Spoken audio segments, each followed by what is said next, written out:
Hello everybody, Ben Rogers here, the Raptors Digest. Ryker, as everyone knows, all Toronto Raptors fans know at this point, Jeremy Lin is officially a Toronto Raptor. It couldn't have come at a better time.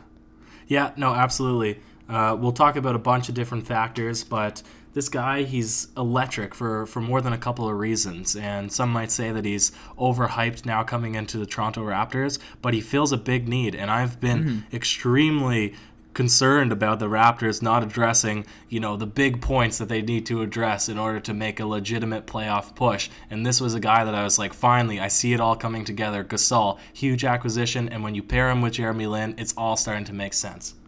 Most definitely. And, bringing in Lin with, just randomly, bringing him on your roster certainly makes your team better. And as for all the points that we brought up, it's certainly going to help the Toronto Raptors regardless. But the reason that this is going to be key for this team, as, our backup point guard, our current backup point guard, because I'm sure Lin, he's played off-ball for a lot of his career. Fred VanVleet's not falling out of the rotation anytime soon. But Fred is out for the next 5 weeks with his thumb injury. It was initially put at like 2 to 3 weeks, which we thought was fine. But 5 weeks, Fred VanVleet is out, and Jeremy Lin is coming in, and he's a guy that can man that backup point guard position. And this could honestly save the season, because if we didn't get Lin, we don't have any other backup point guards. And now that we traded DeLon Wright, Lin is going to come in here and be able to show what he's got. And seeding is going to be extremely important for the Toronto Raptors with how good the top 4 teams in the East have been. And, I'm sure we all want that first seed so we can make sure to have home court advantage in all series versus the Bucks, the Sixers, the Celtics, whoever we play. And even the Warriors if we make it in the finals. So Lin is certainly going to help the regular season. Absolutely. But we'll talk about that because 2 points, right? One is it's important now that we don't have a backup point guard, right? And Fred VanVleet. And he's been up and down a bit this season, safe to say it.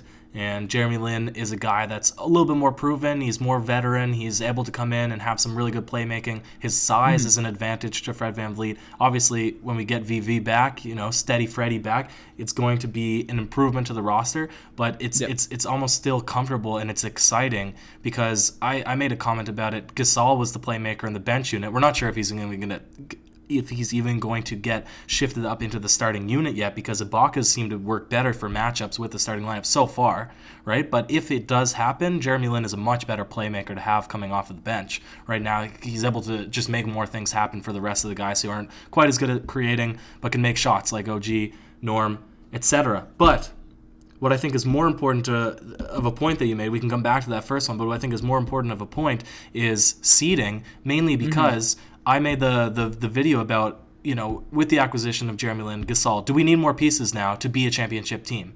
Right, and everybody sounded off a lot. Most of the common points were we need a power forward, a backup power forward, Markieff Morris, Enes Kanter. That'd be a horrible pickup, but people were saying that. Both players now signed. This Toronto Raptors team, this currently assembled squad, is the squad most likely that this will be now moving forward until the playoffs. So we'll talk about, is this enough? Is this enough to establish that first seed? I think for sure, especially now that we have, Lin coming off the bench, we have Gasol there. Whoever ends up coming off the bench, Serge or Gasol, they're going to be phenomenal with whatever unit they're playing in. And there has been rumors that Anthony Tolliver might be a guy we bring in, but we won't, that's just theoretical right now. We have OG, who just had a phenomenal game. Patrick McCaw, despite the fact that we could maybe use another shooter, could maybe use another guy off the bench, I think everyone's falling into their natural positions right now. And as people are just becoming more comfortable, more established, as we tighten up our rotation a bit, I think people are only going to improve, get their games even better. And, we saw it with OG. We've seen it with Patrick McCaw, the last game that he played. The bench players can be productive, and that's key for having good seeding in the regular season. Maybe not necessarily in the playoffs as you lean more heavily on your starters, but to get the first seed, we need everyone to be firing at all cylinders, and I think it's certainly possible. We have the easiest record in the NBA going forward. The Bucks are really the team that we're competing with for the number 1 seed, and they don't have necessarily an awful schedule. They're about middle of the pack, but the fact that we have the easiest schedule, we're motivated with all these trades that have happened. Obviously, Lin and Gasol will want to prove themselves to Raptors fans. The bench has been looking good. Obviously, our starting unit has been amazing all season. I think things will be going great. I think we could definitely get that first seed. Now, we're calling this key. Why is Jeremy Lin key, right? And you saw the first game that he played, right? Yep. Okay, and it was a good game. No huge numbers, right? But he's getting slowly introduced into this lineup, into this. Go ahead. 8 points, 5 rebounds, 5 assists.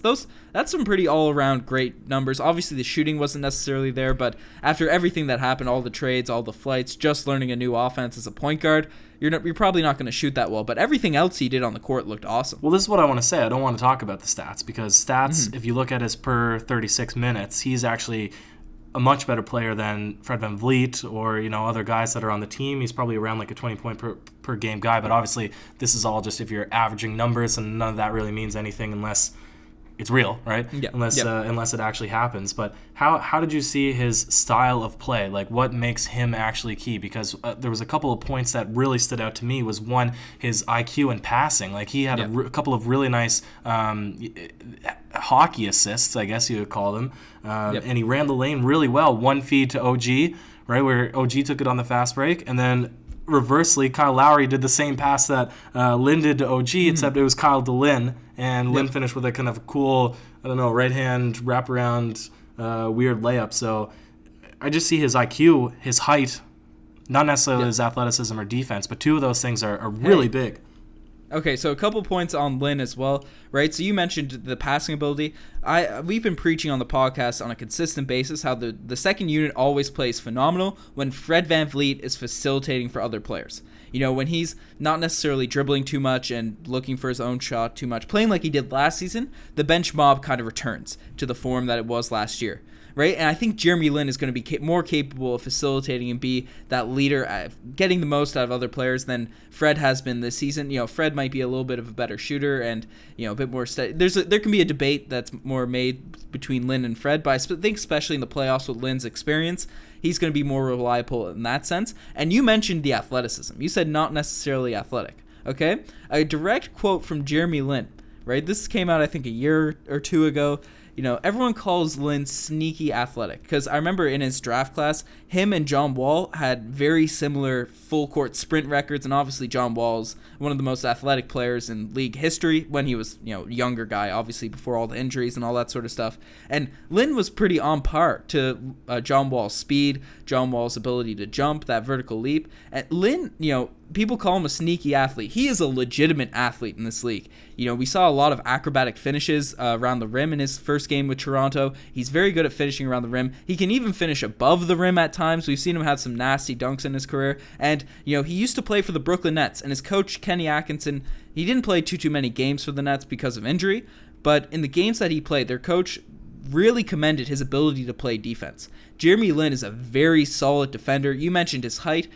Paired with his athleticism and his IQ, he can really lock down some guys, especially backup players, which he'll be mostly going up against. I think all around, he doesn't do anything crazy. He doesn't shoot it like Steph. He doesn't, finish like Kyrie, but he does everything. He's like a jack of all trades. He does everything good, and I think that's a key to have a player like that coming off your bench. Absolutely. And now, when we get to the playoffs, when the Toronto Raptors make it and they're in a critical matchup, we can talk a little bit about who they would likely face if they were the number one seed. But if they get, assuming that all the powerhouses are going to move on to the conference semifinals, conference finals, then they're going to be against the likes of Boston or against Philadelphia or even against Milwaukee. And what Jeremy Lin does is, that veteranship, obviously that's not something that you can really quantify, but I'm more confident in, and again, the bench doesn't get extended in the playoffs, it rather shrinks. But this is a guy that if Kyle Lowry, he's not going to get pushed around or anything, but even if his height is being taken advantage of, now Jeremy Lin comes off the bench at 6'3" or 6'4" against a tall team like the Milwaukee Bucks or the 76ers, whose shortest guy is JJ Redick and can still run plays, right, at a high level. Oh, yeah, certainly. Jeremy Lin is just going to fit in. He doesn't have any weaknesses. That's the really good thing about Jeremy Lin. We can plug him in. That's a stretch to say that he has no weaknesses. He's not, but he doesn't have any areas of it. He doesn't have any holes in his game. And that can't really be said for a lot of players. If you mention those Sixers players, like a hole in Ben Simmons' game would be his 3-point shooting. There's no statistical thing about Jeremy Lin. I'm not saying he's, a completely perfect player, but there's no just deficiencies in his game that people can really take advantage of. That's fair point to make. He's not the best at the things that he does, compared to others, but he does no significant downsides. You're not concerned about him being sporadic or out of control like Siakam sometimes, or inconsistent like Lowry, or or poor shooting, or So I definitely agree with what you're saying here. Yeah, certainly. That's what we need, because the Toronto Raptors have been plagued with, especially in the past. This season, it's been less to a lesser extent, but our wing players and our point guards and all that sort of stuff in the past have just not been reliable. They're really good, and probably some of them have been better players than Lin, but they just come and they go. Your favorite player, Terrence Ross, he's an example. Damari Carroll, he can have games where he hits a bunch of shots. Norman Powell, right, he has those stretches in the playoffs where he's a superstar and then has very big lulls. One thing about Jeremy Lin, he doesn't have those lulls. At least he hasn't in his career. Yeah, that's 100% true. I mean, it is interesting now to see what's going to happen going forward. There is still some things that are not in the Raptors' advantage moving into the playoffs. Right? Of course, 3-point shooting, we've already touched upon it. It is a big question mark. Will they be able to stay consistent enough to play at a high level? Right. Yeah. Also, just the ability to come together as a team. I think that attitude has been an issue for the Raptors come playoff time. They get really into the highs and the lows of the basketball game. And I can't remember which coach it was that I played for. Maybe not even a commendable coach, but it was certainly a coach that left an impression when he said basketball is a game of ebbs and flows, and the best basketball players and the best basketball team, if you're drawing it on a graph, is just a straight line through it. Right? Was that a coach that we both had? That was a coach that we both But it makes sense, and I'm not saying that the coach was the best coach ever, but if you think about it, he should have said that to the Toronto Raptors last season in the playoffs. Don't get low on yourselves when LeBron James goes off. No, it's a phenomenal point you bring up. It's just funny because that's a coach that, that's for another story, another podcast if you want a Q&A or whatever, but good memes there. But regardless, the Toronto Raptors, Lin's going to come in here, bring some stability, as you mentioned, to this roster. And Ryker, one final point on Lin that I really wanted to bring up, okay? Yeah. There's been people in the comments saying that Lin's sanity is about to happen. And I think that, people are predicting it. They're saying Lin sanity 2.0, where he's about to go crazy, is going to happen again, okay? Yep. And 2 reasons I think it's possible. Okay, you see that number that he's wearing, number 17? Yep. That's the same number he was wearing in New York when he was being Linsane, when he was going off and just going crazy. Yep. And Jeremy Lin over the past few years has had some wild haircuts. He's had some hairstyles that were all over the place. The braids, the stuck-up gelled hair, all that sort of stuff, right? Yep. He's back to the same haircut he had in New York during Linsanity. Maybe it's time. It's coming full circle. He's going to go Linsane for the Toronto Raptors. Well, he's used to making big shots in it's not the Air Canada Centre anymore, but in the Raptors stadium. Mm-hmm. He's used to making those game winners. So here's to some more game winners from Jeremy Lin in that same building on the same court. Certainly. Let us know what you guys think about Jeremy Lin, the pickup. How is he going to be key for the Raptors going forward and getting that first seed? There's so much to talk about, so many things happening involved with the Toronto Raptors. Regardless, you're the best for making it this far. Check out the Twitter, the Instagram, all that cool stuff. Ryker, things are looking good. If we get that first seed, playoffs are going to be real nice. Yep, but I wouldn't be even mad if the Raptors got the 4th seed. They need to be the underdogs for once. As always, you guys are the best. Cheers.